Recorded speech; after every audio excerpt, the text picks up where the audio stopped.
안녕하세요. 저는 20대 후반에 결혼해서 30대 중반에 이혼해서 혼자가 된 돌아온 싱글입니다. 항상 읽기만 하던 사연글을 제가 써보겠다고 생각한 이유는 세상의 모든 상간녀들에게 남의 눈에 눈물 나게 만들면 네 눈에는 피눈물이 난다는 걸 몸소 알려주고 싶어서예요. 말씀드렸다시피 저와 남편이 이혼하게 된 건 모두 상간녀 때문이었어요.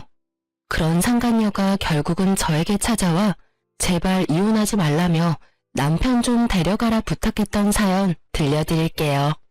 저와 남편은 동갑내기 커플로 결혼을 한 건 20대 후반이었어요. 알고 지낸 지는 꽤 오래된 사이로 고등학교 동창이었거든요. 그때 만나고 서로 보지 못하다가 20대 중반에 만나게 됐죠.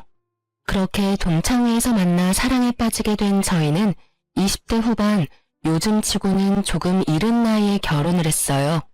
처음에는 저도 예쁘게 꾸몄고 무엇보다 몸매도 날씬했었어요. 그런데 결혼 후 일과 살림을 하면서 점점 스트레스를 받고 그걸 먹는 거로 풀다 보니 살이 점점 찌고 꾸미는 것도 안 하게 됐어요. 저는 성격이 조용조용한 편이고 인내심이 좀 강한 편인데 한번 터지면 주체할 수 없게 되는 단점이 있거든요. 스트레스를 한개 끝까지 참다 보니 점점 집에서 먹는 거로 풀게 되더라고요. 제가 이렇게까지 스트레스를 받게 된 이유는 친정과 시댁의 환경에 있었어요.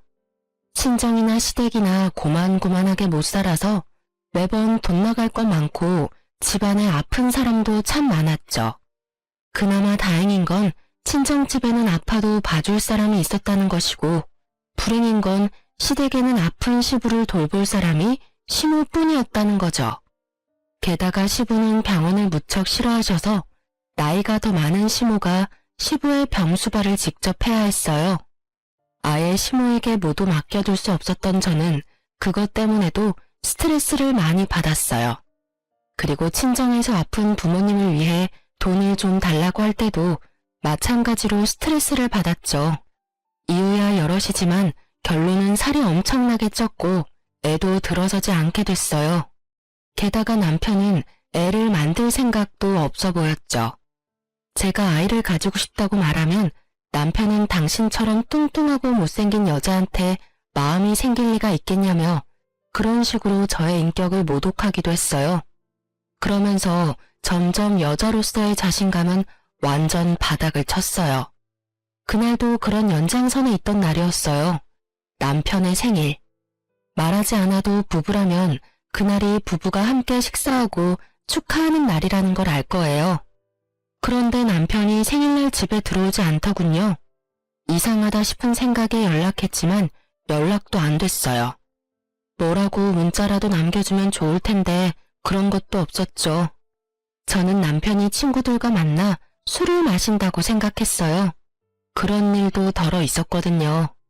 그런데 다음 날에도 남편은 집에 돌아오지 않았어요. 생일이 금요일이고 그 다음 날이 토요일이었거든요. 집에서 기다리는 내내 연락도 되지 않아 걱정하는 마음으로 경찰에 신고할까 말까 고민하는데 도어락 열리는 소리가 들리고 남편이 들어오더군요. 그리고 남편의 모습이 눈에 들어오기보다 남편의 몸에 묻은 낯선 냄새가 먼저 현관 안으로 들어오더군요. 꽃향기 가득한 향수 냄새에 저는 멈칫했어요. 남편은 들어오더니 어색한 얼굴로 제 눈을 피했어요. 당신 외박을 하려는 이야기를 했어야 할 거 아니야. 하다못해 술 먹고 뻗었으면 아침에 일어나서 연락이라도 주던지. 이게 뭐야? 사람 조마조마하게 기다리게 해놓고 아무렇지도 않게 집에 들어와? 피곤해. 할 이야기 있으면 내일 해. 내일도 주말이잖아. 당신 요새 왜 이래? 매번 늦고 연락 안 되고. 지금도 봐. 생일날 외박에 그 다음날 늦게 들어왔잖아. 지금 이 상황에 진정할 여자가 어딨어? 그래서 뭐가 궁금한데? 친구랑 술 마시다가 뻗어 쳐 자다가 지금 일어나서 온 거라고. 당신 바람 피지? 지금 옷에서 여자 향수 냄새 엄청나거든? 게다가 친구 집에서 바로 왔다면서 머리는 멀끔하게 정리하고 옷도 어제 거랑 다른 거잖아.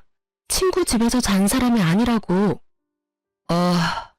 내가 다른 여자를 만나건 말건 당신이 무슨 상관이야? 지금 내 마누라라고 나 관리하냐? 그럴 시간에 네 몸매나 관리해. 되지도 않은 부부놀이 할 시간에. 남편의 그 말에 저는 무너진 자존감을 회복할 수 없었어요. 하지만 자존감은 무너졌어도 분노는 더 차올랐어요.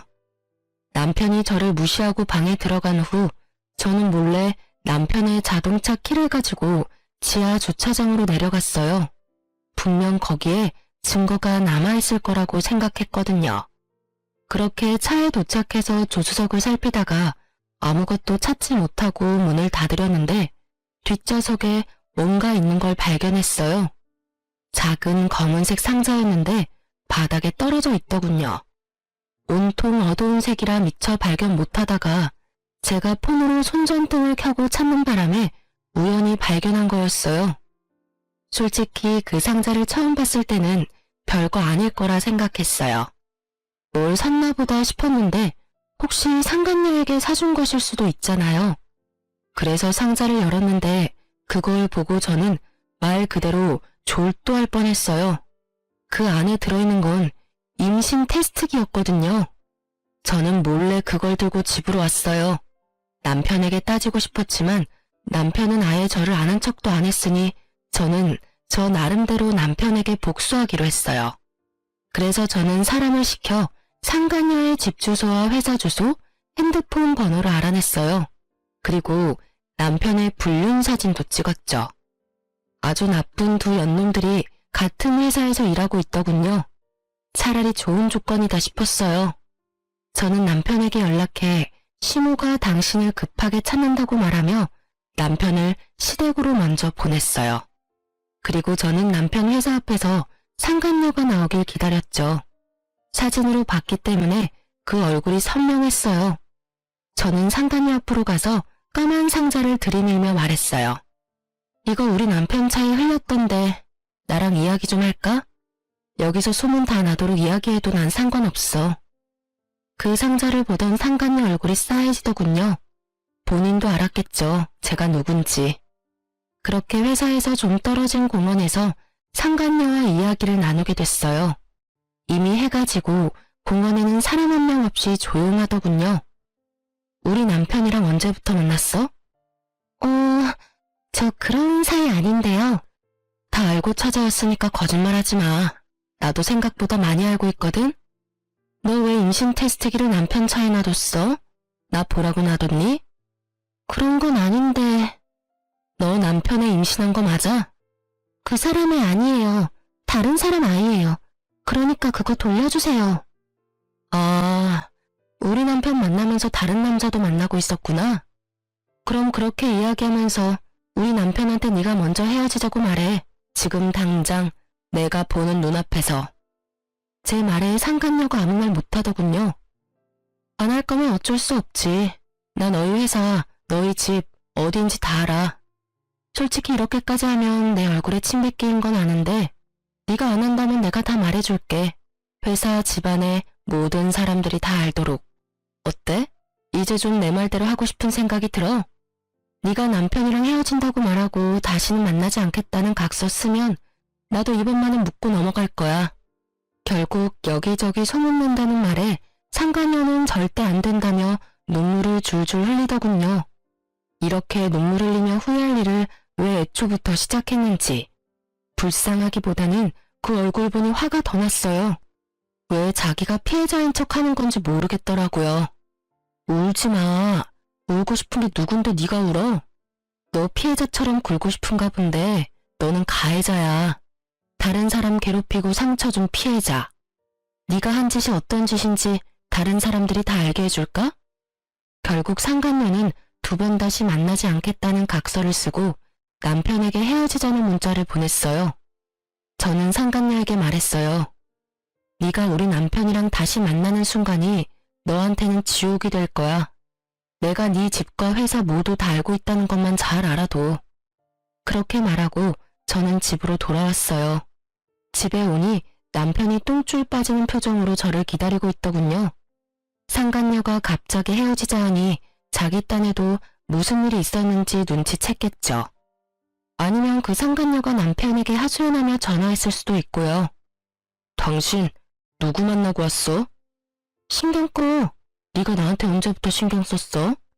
내가 누굴 만나든 관심도 없잖아. 피곤하니까 먼저 들어갈게. 그렇게 말하며 집으로 들어오는 저를 남편이 붙잡더군요. 너 그 여자 만났어? 당신이 뭔데 그 여자 만나서 상처를 줘? 열린 입이라고 단줄 하나. 야, 이 미친 새끼야. 상처는 내가 받았다, 이 새끼야. 너 지금 바람 피니까 눈에 뵈는 게 없어?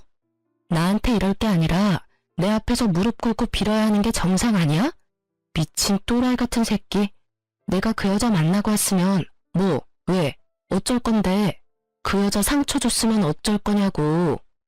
유부남이랑 바람핀 여자한테 내가 유부남 만나지 말라고 했다고 그게 큰 죄가 돼? 죄는 너희가 저질렀지. 유부남 주제에 회사에서 불륜이나 저지르는 더러운 새끼. 속사포처럼 쏘아대는 제 말에 놀라 벙친 건 남편이었어요. 제가 그렇게 나쁜 말을 하는 것도 이렇게 흥분하는 것도 남편은 모두 처음 보는 것들이었거든요. 제가 참지 않으면 어떻게 되는지를 직접 본 남편은 적잖이 놀라는 표정이었어요. 상간녀가 헤어지자고 하니까 마음이 막 아프고 그래? 근데 어쩌냐? 네 마누라가 난데. 그리고 네 새끼랑 붙어먹은 상간녀가 당신이랑 같은 회사인 거 어디에 사는지 내가 다 알고 있는데. 한 번만 더 그년이랑 붙어먹어봐. 아주 내가 회사며 그 여자 집이며 다 찾아가서 동네방네 소문을 다 내줄 테니까. 거기에서만 소문낼 줄 알아? 우리 집 아파트에도 소문 다 내서 너 얼굴 못 들고 다니게 할 거야. 그런 짓 하면 당신 잡혀가는 거 몰라? 그런 거 할 생각도 하지 마. 괜찮아. 나도 그 짓 해놓고 편하게 살 생각 없어. 다 까발리고 나도 벌 받으면 되잖아. 유치장을 가든 벌금을 내든 감옥을 가든. 당신 어차피 나한테 관심 없는 거 아니었어? 그 여자 만나고 싶으면 이혼하고 해. 근데 나는 지금 당장 이혼해줄 생각 없거든? 그러니까 당신도 각 썼어. 그 여자랑 절대 안 만난다는 각 써. 제 말에 진심을 읽었는지 남편도 당황해하더군요. 그러더니 결국 각서를 썼어요. 그 각서가 유효하길 바라며 저와 남편은 다시 무늬만 부부인 생활을 이어갔어요. 자그마치 1년 동안 말이죠. 남편은 여전히 저와 함께 있는 걸 싫어하는 티를 냈지만 결국 그 각서와 상간녀와 자신의 안전을 위해 열심히 집에 돌아왔어요. 바람만 피지 않으면 된다고 생각했어요. 지금 당장은 내가 화가 났지만 시간이 지나면 풀릴 거라고. 남편의 마음을 돌리기 위해 다이어트도 시작했고요. 그런데 그런 제 노력 따위는 다 허사였죠. 남편 마음은 제게 돌아올 여지가 1도 없어 보였거든요. 그래도 저는 가정을 깨고 싶은 마음은 없었고 무엇보다 이혼녀라는 타이틀을 달고 싶지도 않았어요. 지금 생각하면 별거 아닌데 이혼을 해버리면 내가 다른 사람한테 나쁜 사람처럼 비춰질 것 같았거든요. 그렇게 저만의 고민과 고통으로 힘들어할 때 다시금 저를 힘들게 하는 일이 생겼어요. 하루는 시부가 연락이 왔어요. 원래 연락은 시모가 하는데 시부에게 연락이 온 거죠. 이상하다 생각은 했는데 시댁으로 잠시 오라는 말에 급히 오후 반차를 쓰고 시댁으로 향했죠. 급하면 남편에게 말하라고 했더니 시부가 남편에게 먼저 전화했더니 전화를 받지 않았다는 말을 하더라고요. 그때 저는 남편이 혹시 또 하는 생각을 했어요. 그렇게 시댁에 도착했는데 시부가 이상한 표정으로 말하더군요. 이놈의 할망구가 노망이 났는지 식사를 안 만들어줘. 내가 뭐라고 해도 그냥 멍하니 앉아있기만 하고 오늘 점심도 안 먹었으니 네가 밥 좀 해다오. 그리고 혹시 모르니 네 시어머니 병원에 좀 데리고 가봐라. 저는 순간 철렁했어요. 연세가 있으신 데다가 시부의 긴 병에 수발을 들던 시모에게 혹시 치매가 온 건 아닐까 하는 생각이 들었거든요. 제가 일하는 의원에도 가끔 치매 걸린 어르신이 오시는데 식사 때를 잊는다던가 식사를 계속 하시려는 경우가 있다는 걸 저도 잘 알고 있었거든요. 저는 놀란 마음에 급히 시모를 데리고 가까운 병원으로 찾아갔어요. 그리고 결국 진단받은 건 인지장애였어요. 인지장애가 치매가 되면 집에서 돌보기는 좀 힘들 거라고 이야기하더군요.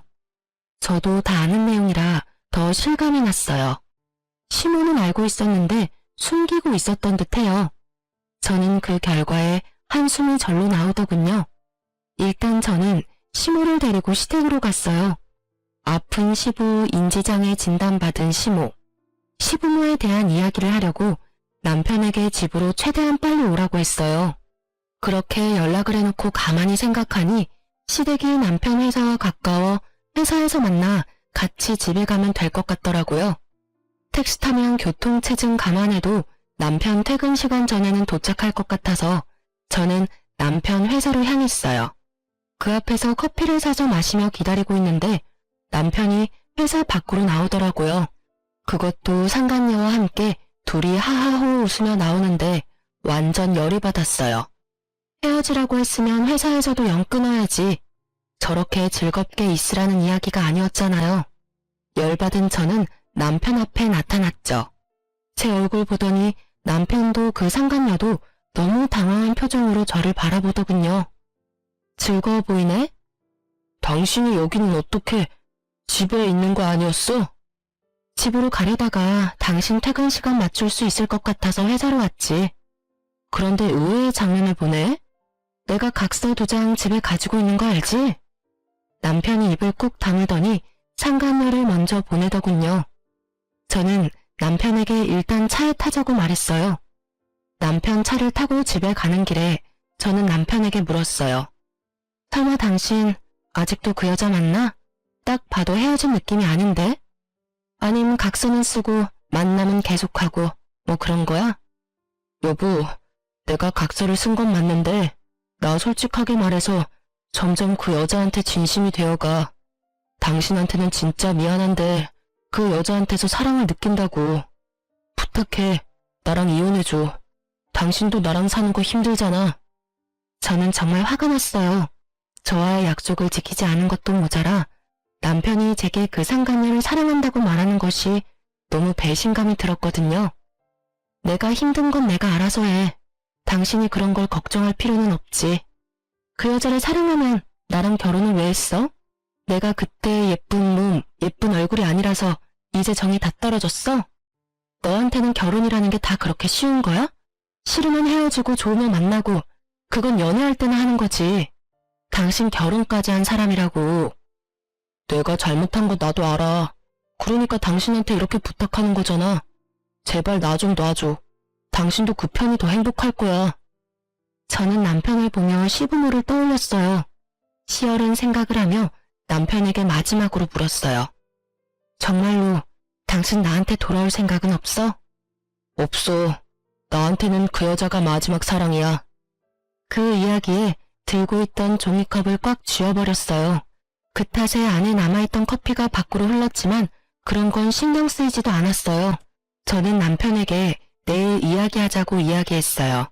그리고 그 다음날 저는 상간녀를 찾아갔죠. 분명히 전날 상간녀가 남편 회사에서 같이 나오는 걸 봤는데 알고 보니 회사를 퇴사했더군요. 어제가 퇴사 날이었고요. 집도 이사를 한 모양이었어요. 그때 생각이 들었죠. 아, 이것들이 어제 그렇게 정리를 하고 저녁에 나한테 이혼하자고 말한 거였구나 하고 열받은 저는 남편에게 상간녀를 데려오라고 했어요. 할 말이 있고 그 여자 데려와서 대면시켜주면 이혼을 진지하게 생각해보겠다 했거든요. 그랬더니 1시간 만에 그 여자가 왔더군요. 팔에는 아주 작은 아이를 안고 말이죠. 그때 임신 테스트기에 그 아이인 것 같더라고요. 애 아빠는? 이 사람이 애 아빠예요. 와, 둘이서 아주 날 가지고 놀았네. 두 사람 애였는데 나한테는 아니라고 하고 여전히 둘이서 잘 만났다 이거야? 거기다 애까지 있고? 그럼 어떡해요. 그때는 어떻게든 그 상황을 모면해야 했으니까요. 그래도 애한테 아빠는 주고 싶은 마음이라서요. 두 사람이 헤어져주면 좋은 가정을 만들 수 있을 것 같아요. 넌 이 상황에 죄책감도 없어? 아니, 미안한 마음 눈꼽만큼도 없는 거야? 죄책감이 왜 생겨야 하는데요? 솔직히 아줌마보다 내가 더 예쁘고 오빠도 나를 좋다고 했고 두 사람 사이의 장애물은 아줌마뿐이잖아요. 오히려 아줌마가 우리 사이를 갈라놓은 거 아닌가? 그냥 그때 알았을 때 이혼해줬으면 됐잖아요. 뻔뻔하기가 아주 하늘을 찌를 듯 하더라고요. 그 말을 들으면서 저는 그냥 다 놔버렸어요. 상간녀가 오기 전에는 남편을 설득해보자 싶었어요. 아픈 시부와 시모를 생각해서라도 다시 되돌려 보려 했는데 이 또라이 같은 두 연놈들은 아주 작정을 하고 저와의 이혼 계획을 세웠더군요. 제가 소문을 못 퍼뜨리도록 이사까지 하고 직장도 옮기고요. 그냥 포기하기로 했어요. 남편 불륜을 눈으로 확인하면서 그런 남편의 부모를 모시는 일을 하다간 도리어 제가 정신병에 걸릴 것 같았거든요. 스트레스가 최고에 이르니 그냥 다 포기하게 되더라고요. 그렇게 됐으니까 당신이 이혼해줘. 내가 해달라는 건 다 해줄게. 솔직히 당신 애도 없고 지금 이혼해도 좋은 사람 만날 수 있을 거야. 이건 무슨 고양이 쥐 생각하는 짓인지. 누구 때문에 지금 이혼을 하는데 왜 집값게 나를 신경 써요? 저는 남편에게 말했죠. 그딴 동정 같은 건 나한테 하지 마. 내가 좋은 사람을 만나건 미친놈을 만나건 너랑은 이제 상관없어. 이혼해줄 테니까 위자료 다 내놔. 너랑 네 예비 신부도. 그리고 재산 분할 확실하게 반으로 하고 그거 아니면 나 이혼 못해줘. 못하러 소송해. 그러면 당신 유책 배우자인 건 빼박이야. 혼외자 아들 있는 데다 상간녀도 유부남인 거 알고 만났으니까. 그건 너무 큰 돈인데. 당신도 잘 알잖아. 나도 그만큼 큰 돈도 없고. 일시불 지급 안 하면 이혼은 없어. 돈은 알아서 마련해. 너랑 헤어지는 판국에 내가 당신 주머니 사정까지 고려해야겠어? 새 술은 새 부대에 담으라잖아. 이 집 팔고 나한테 돈 주고 너희는 새 집에서 잘 살면 되지. 그 말에 남편은 잠시 고민하더니 알겠다며 알아서 돈 마련하겠다더군요. 그렇게 이야기를 끝내고 저는 집을 나왔어요. 친정으로 가려니 아픈 사람 있는 친정 가봐야 속만 아프겠다 싶어서 시댁으로 향했죠. 시부모 댁에 왔다 갔다 하면서 저도 시부 수발에 도움을 줬기에 제 물건이 시댁에 남아있었거든요. 그리고 남편과 이혼한 것도 이야기를 해야 할 것 같아서 시댁으로 갔죠. 남편에게는 시댁에서 오늘 하루 잘 거고 내일 주말이니 아침에 오라고 했어요. 시부모에게 이혼 이야기도 해야 된다고 말이죠. 그 다음날 시부모 밥을 차리고 제 짐을 싸고 있으니 시부가 묻더군요. 며느라가 너 어디 가는 게냐? 왜 짐을 싸고 그래? 그 사람 오면 말씀드릴게요. 뭐 필요한 건 없으세요? 우리 안사람 그때 병명이 뭐라더냐? 나는 듣고도 잊어버렸어. 치매가 맞대? 치매는 아직 아니고 인지장애라고 하는데요. 치매로 진행될 가능성이 무척 높다고 하셨어요. 그래서 아마 어느 시점이 되면 집에서 모시기는 좀 어려울 것 같고 주간 보호나 요양원을 생각해보라고 하시더라고요. 제 말에 시부가 한숨을 푹 쉬더니 그러더군요. 그럼 내 병수발은 이제 누가 들어주냐? 마누라가 제정신이 아니니 밥도 제때 못 먹을 거고. 그러지 말고 우리 집에서 살면서 며느리 네가 내 병수발을 좀 들어주면 안 되겠냐? 그 말에 대답을 하려는데 남편이 들어오더군요. 그리고 그 뒤에는 상간녀의 모습이 보였어요. 현관에서는 시부와 시모 모습은 보이지 않았어요. 그리고 저는 제 물건들과 통장 하나를 챙겨 나왔어요. 아줌마, 이혼하기로 해놓고 왜 여기 와서 이러고 있어요? 언제까지 본처로 행동할 거냐고요? 이 집에서 당장 나가요? 아주 아나무인이 상간녀 얼굴을 보며 저는 싱긋 웃었어요. 그리고 안방에 있는 시부에게 들리도록 크게 말해줬죠.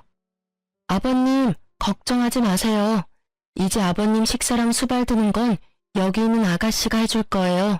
제 말에 남편과 상간녀가 어리둥절한 표정을 짓더군요. 그래서 제가 친절히 말해줬죠. 그저께 아버님 전화 받고 어머님 모시고 병원 갔다 왔어. 아무래도 오랫동안 아버님 병수발도 하시고 우울증도 좀 있었던 게 화근이었는지 인지장애 진단받고 집에서 쉬고 계셔. 그 탓에 계속 아버님 식사 준비 시간도 잊으시고 항상 들던 병수발도 제대로 못하셔서 아버님이 걱정이 많았나 봐. 나더러 여기 살면서 병수발 들고 식사 준비 좀 해달라 하시잖아. 어차피 나랑 이혼하면 당신이 저 여자랑 결혼할 건데 이제 그건 저 여자가 다 가져가야 할 부분이잖아? 제 말에 남편이 놀라며 묻더군요. 뭐? 인지장애? 그런 일이 있었으면 나한테 미리 이야기를 했어야 할 거 아냐? 이야기하려고 한 날 당신이 나한테 너무 충격적인 말을 해서 나도 잊어버린 거야. 당신이 이혼하자고 한 날, 당신이랑 상간녀가 다시 만난 걸 안 날, 그날 나도 어머님 아픈 거 알았어. 그거 상의하려고 당신한테 일찍 들어오라고 한 거고. 근데 뭐 이제 난 필요 없다며. 그럼 아니 5이서 잘 살면 되지. 결혼이란 게 그런 거잖아. 양가 부모님도 생각해야 하는 그런 거. 오빠, 이게 무슨 말이야? 누가 아픈데? 아, 몰랐어? 아파서 이 집에서 누워 계신 건 아버님이시고 이제 막 인지장애 진단받고 아프시게 된 건 어머님이셔. 그러니까 나를 대신해서 잘 모셔줘. 나는 이혼당했잖아. 제 말에 상간녀의 표정이 잔뜩 일그러지더군요. 그럴 수밖에 없죠. 알콩달콩 셋이서 살아야 할 세 사람 앞에 갑자기 나타난 시부모의 존재가 얼마나 어색하겠어요? 아버님은 몇 년째 누워 계시는데 삼시세끼 꼬박 챙겨드려야 하고 어머님은 곧 치매로 진행될지 모르니 잠시도 눈을 떼면 안 되거든. 오빠, 이게 다 무슨 소리야? 시부모님 모셔야 한다는 말은 없었잖아. 설마 나 속인 거야? 자기야, 그런 거 아니야. 우리 아버지는 원래 아프셨는데 그때는 어머니가 수발 드셨거든. 근데 어머니 아프다는 이야기는 나도 오늘 처음 듣는 거라. 안 되면 두 분 다 요양병원 보내면 되지. 시부모가 들으면 욕 한 바가지 할 것 같은 말을 쉽사리 내뱉은 남편놈을 보며 저는 속으로 혀를 쳤어요. 잘하는 짓이다. 아버님 어머님 안에서 다 듣고 계신데 말을 해도 진짜 참 효자다 효자야. 너 두 분 어떻게 모실지는 두 사람이 알아서 해. 어머님은 병원 가기 싫어했지만 또 모르지 뭐. 아참, 그리고 당신한테 이거 주는 거 잊어버렸어. 나도 모르게 내가 챙겨왔거든. 저는 남편이 아닌 상간녀에게 통장을 하나 줬어요. 상간녀는 통장을 보더니 슬쩍 웃더군요. 그 안에 남편과 모은 돈이 들어있다고 생각한 모양이었어요. 그리고 상간녀가 그 통장을 열자 그곳에는 마이너스 통장 한도 5천이 찍혀 있었죠. 남편이 매달 꼬박꼬박 갚고 있는 마이너스 통장이었어요. 한도 끝까지 빌린 데다 기한 연장이 안 되는 걸로 알고 있는데 그것도 당연히 그 상간녀에게 돌려줘야 하는 거잖아요. 내가 보관하고 있어서 내 것인 줄 알았는데 당신 거잖아. 당신 미래의 와이프한테 줄게. 아마 다다음 달 말일까지였던 것 같은데 잘 갚아. 이제 나는 한시름 좀 놓겠네. 상간녀는 멘붕이 온 표정이었어요. 그리고 그런 상간녀를 보던 남편놈은 허둥지둥 그렇게 말하더군요. 저기요, 괜찮아. 예전에 신혼집 팔면 크게 문제 될 건 없을 거야. 미쳤어? 이 돈을 다 갚고 어떻게 살아? 설마 이딴 돈 갚으라고 나한테 결혼하자고 한 건 아니지? 이러면 완전 사기 결혼이라고. 걱정 말라니까. 부모님은 병원 보내고 우리가 이 집 들어와서 살면 되지. 아니면 이 집도 팔고 새 집으로 이사 가자. 애써 행복회로 돌리는 남편과 상간녀를 보니 웃음만 나더군요. 그렇게 쉽게 해결될 일들은 아니거든요. 시부모의 집이 어떤 상황인지도 모르고 상간녀랑 바람피느라 본가가 어떻게 돌아가는지도 모르는 남편놈을 보니 웃기지도 않았지만 알려줄 의리가 제게 있을 리가 없잖아요. 나중에 알고 피부도록 놔두는 게 훨씬 나을 테니까요. 그러고 보니 좀 걱정이 되더군요. 합의로 했다가 돈 안 주면 말짱 도루묵인데 싶었어요. 그래서 합의 아니라 소송으로 하자고 했어요. 우리 합의하기로 한 거 혹시 모르니까 소송으로 하자. 당신한테 받을 수 있는 거 다 받아내려면 소송이 가장 확실할 것 같으니까. 그리고 상간녀 소송도 할 테니까 둘 중에 누가 내든 확실하게 돈 줘. 그럼. 저는 그렇게 말하고 남편과 상간녀를 두고 친정으로 돌아왔어요. 그리고 남편과 소송에 돌입했죠. 당연한 말이지만 남편과 상간녀가 저를 이길 순 없었고 제가 원하는 바는 거의 다 이루고 이혼이 이제 코앞이었죠. 애가 없어서 그나마 짧게 걸렸음에도 몇 달을 허비했어요. 그래도 제가 원하는 결과에 가깝게 판결이 났어요. 제가 이혼 후에 가장 먼저 한 게 뭔지 아세요? 필라테스 예약하는 거였어요. 남편과 결혼하고 찐 살들, 남편과 함께 떠나보내기로 작정했거든요. 이제 신경 써야 할 건 제 인생뿐이었으니까요. 정말 마음 편하게 살도 빼고 열심히 꾸미고 취미생활도 동호회 생활도 열심히 했어요. 그리고 몇 달 안 돼서 제가 일하는 병원으로 상간녀가 울상인 얼굴로 찾아왔더군요. 아줌마, 이혼하지 마. 제발 다시 당신 남편 좀 데려가. 그 시댁 사람들도 다 데려가고. 다짜고짜 저를 보더니 사정사정하며 매달리는 상간녀를 보니 그동안 아주 된통 당했다는 걸 알 수 있었어요. 그 예쁘던 얼굴은 다 상하고 그 상간녀도 저처럼 살이 오르기 시작하더군요. 시댁과 남편이 주는 스트레스가 생각보다 상당한 것 같더라고요. 당연한 일이었죠. 자기 생각대로 된 건 결혼 그 자체뿐이고 나머지는 다 생각과 빗나가 버렸을 테니까요. 여기 와서 이러면 곤란한데요? 전 남편이랑 저는 이제 남남이고 저는 법적으로 이제 곧 싱글이에요. 그리고 당신은 제 전 남편의 여자친구고요. 그리고 너무 웃기네요. 헤어지라 할 때는 못 헤어진다더니 정작 둘이서 저를 이혼하도록 만들고 나서는 이제 와서 이혼하지 말라니 어느 장단에 춤춰야 할지 모르겠네요. 애랑 셋이서 알콩달콩 잘 살면 되지 왜 저한테 와서 이상한 소리 해요?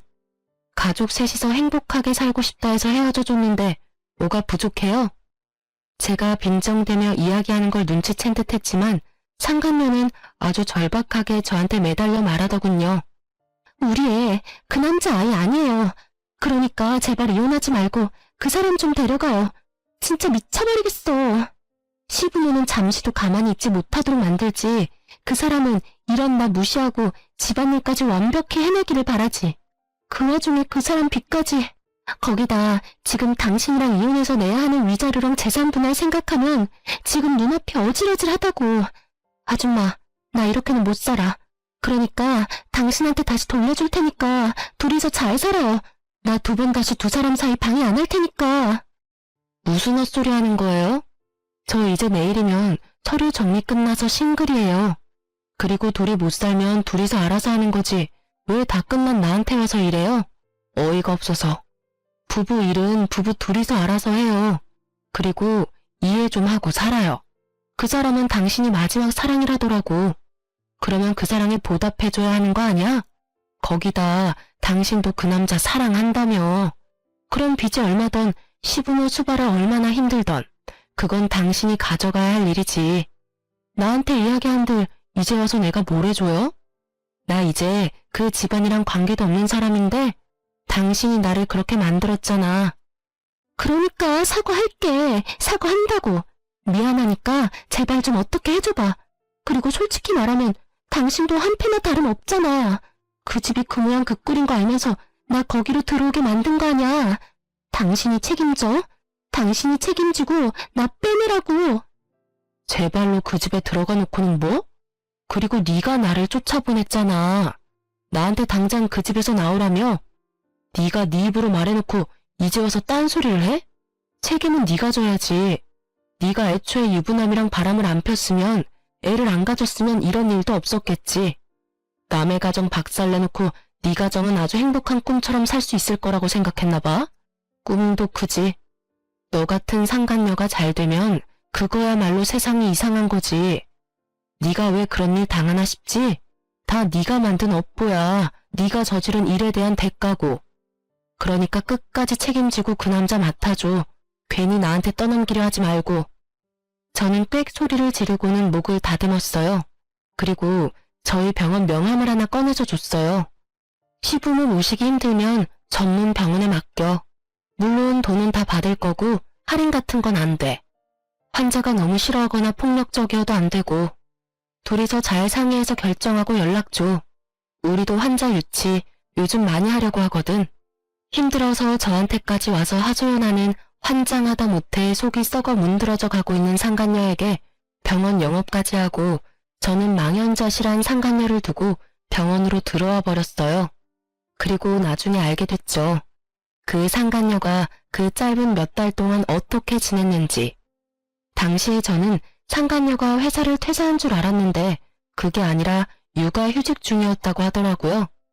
육아휴직하면서 시부모를 결국은 모셨다는데 시부가 시모가 하던 반찬 맛 안 난다고 몇 번을 퇴짜 놓고 반찬 새로 만들게 했대요. 거기다 시모는 저와 전 남편이 이혼한 뒤 스트레스를 받아서 그런지 치매가 생각보다 일찍 왔고요. 계속 말썽을 피워서 상간녀가 잠시도 쉴 틈이 없었다더군요.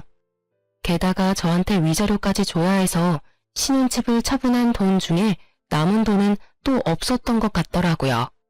재산 분할도 분할이었지만 남편과 상간녀 두 사람이 각각 저에게 줘야 할 위자료도 있었거든요. 그것만으로도 감당이 안 되는데 마이너스 통장까지 있었잖아요. 기한 연장이 안 돼서 결국은 바로 갚아야 했는데 돈 없어서 시부모 집까지 팔려고 했다고 하더라고요. 그런데 막상 뚜껑 열어보니 시부모 집도 담보대출로 한도 끝까지 대출 끌어당긴 상태였고 팔아봐야 몇 천만 원 팔고 나와서 전세를 얻을 수 없는 상황이라 결국은 상간녀 명의로 돈을 좀 빌린 것 같더라고요. 저는 그렇게 될 줄 다 예상했었어요. 그걸 예상 못한 건 전 남편이었죠.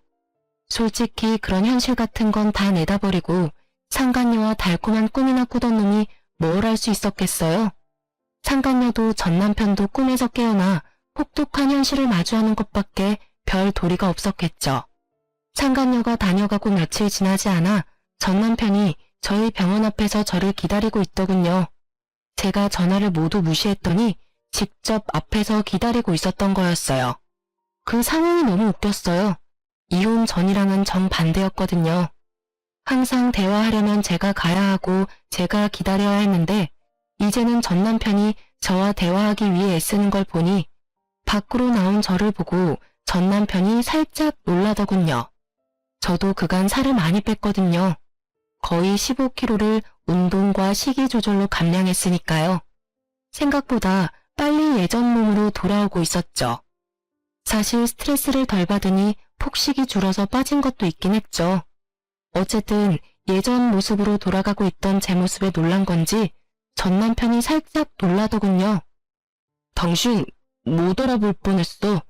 완전히 옛날처럼 돌아왔네. 우리 이야기 좀 할까? 당신한테 중요하게 할 말이 있어. 난 당신이랑 할 이야기 없는데? 우리 이제 헤어졌고 서류 법적으로 정리 다 끝났고 뭐가 필요한데? 나는 당신한테 이제 필요한 것도 원하는 것도 없어. 잠깐 내 말 좀 들어봐. 나 이혼하고 그 여자랑 살면서 한시도 당신 생각 잊어본 적이 없어. 정말 그 여자는 진짜 최악이었던 것 같아. 내가 정말 사랑하고 나를 정말 사랑해주는 여자는 당신뿐이었다는 생각을 해. 자다가 봉창 두드리는 소리를 하는 전 남편을 보니 저는 오히려 말을 잇지 못하겠더라고요. 무슨 헛소리야? 사랑? 너 나한테 사랑이라는 단어 말할 자격도 없거든? 너의 마지막 사랑이 너의 상간녀라는 걸 내가 직접 너한테 들었는데 무슨 사랑 타령이야. 하고 싶은 말이 뭔데? 무슨 일 있어? 설마 그 여자 도망갔니? 제 말에 전 남편이 침울하게 고개를 끄덕이더군요. 그럴 줄 알았다고 말하려다 꾹 참았어요. 애는? 애도 데리고 갔어. 종이 한 장 놔두고. 유전자 검사 결과 내 아이도 아니었더라고. 뭐? 내 애가 아니라 딴 남자애였다고. 그러니까 그 여자가 진짜 나쁜 년이라고. 당신한테는 진짜 미안했지만 나도 그 여자한테 당한 거나 마찬가지라고. 애 가졌다고 속이고 나랑 결혼하고 싶다고 했잖아. 그래놓고 시부모 모셔야 하고 내 빚 조금 있는 걸로 좀 압박받으니까 도망가 버리더라고. 집에 있는 돈 되는 물건 다 팔아서. 딱 보니 여자도 빚질 생각은 없어 보였고 값비싼 물건 팔아서 자기 명의로 돈 된 거 다 갚을 생각이었던 것 같더라고요. 근데 그 여자 도망간 거랑 나랑은 무슨 상관인데? 상관이 왜 없어? 우리 사이를 방해하던 여자가 사라졌다고. 그러니까 당신이 이제 나한테 와도 된다는 말이지. 당신 어쩔 수 없이 나랑 이혼했잖아. 그러니까 다시 제자리로 돌아와. 우리 사이를 방해하던 여자. 얼마 전까지 마지막 사랑이라던 여자를 그렇게 말하는 전 남편을 보니 속에서 토가 나올 것 같더라고요. 저놈은 머릿속에 대체 뭐가 들었나 하고요. 저한테 한 말 따위는 아주 까맣게 까먹어버렸는가, 아니면 저놈에게 사랑이란 입맛대로 바뀌는 건가 싶었죠. 아주 똥을 싸요. 제자리는 무슨 제자리? 우리가 헤어진 게 제자리야, 이 또라이야. 상간녀 도망가고 나니까 누구 하나라도 시부모 수발 들어줄 여자 찾고 싶어? 나는 죽었다 깨나도 당신한테 돌아가는 일 없어. 그러니까 뻘짓 그만하고 돌아가서 시부모님이나 잘 모셔. 상간녀 없으면 너 혼자 모셔야 될 거 아냐? 여보, 다시 생각해봐. 당신은 끝까지 이혼 원하지 않았잖아. 그러니까 그때 나를 멈춰 세웠었어야지. 왜 벌써 다 떠나가고 뒤늦게 손을 흔들어? 늦어도 한참은 늦었어. 그런 말할 거면 2번 다시 찾아오지 마. 한 번 더 찾아오면 스토커로 신고해버릴 거니까. 결국 저의 빠른 손절에 전 남편은 떨어져 나갔죠. 상간녀며 전 남편이며 아주 바람직하고 비참한 결과를 맞이했더라고요. 뿌린 대로 거둔 거라는 말이 딱 맞더라고요.